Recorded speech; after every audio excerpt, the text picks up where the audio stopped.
It bears mentioning that you've heard from spokespersons today representing well over 2.5 million American citizens. This is not the opinion of just a few. And the largest veterans groups in this nation support the continued display of this cross as, again, as Wendy Wright said it so poignantly, a humble expression of tribute.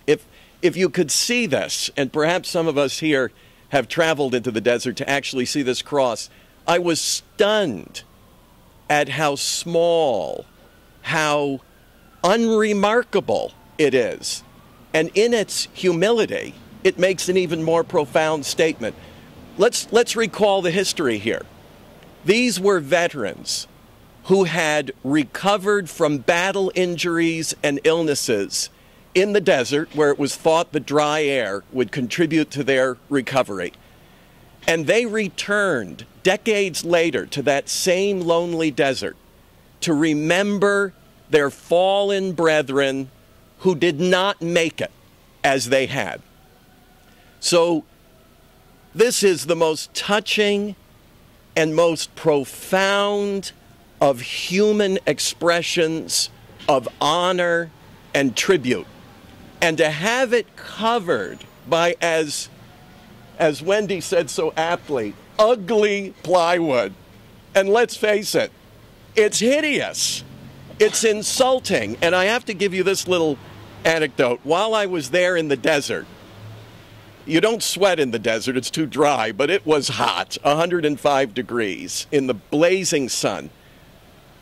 A small car drove up, and in it were two British citizens, a man and wife, husband and wife, who were visiting. They were looking for another site in the desert. They saw us and wondered what we were doing. I told them the story of the cross, and this was that British citizen's immediate reaction to this story. He said, this kind of thing, meaning the covering of this cross with plywood, makes you Americans look ridiculous. It makes your country look absurd. He said, we have these kinds of tributes, these kinds of war memorial monuments in every town and hamlet in England, and we do not consider them any offense at all.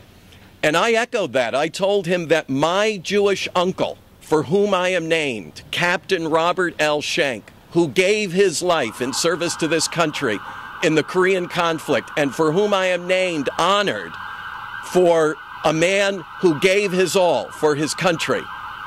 My Jewish uncle would have been proud of this monument, not offended by it.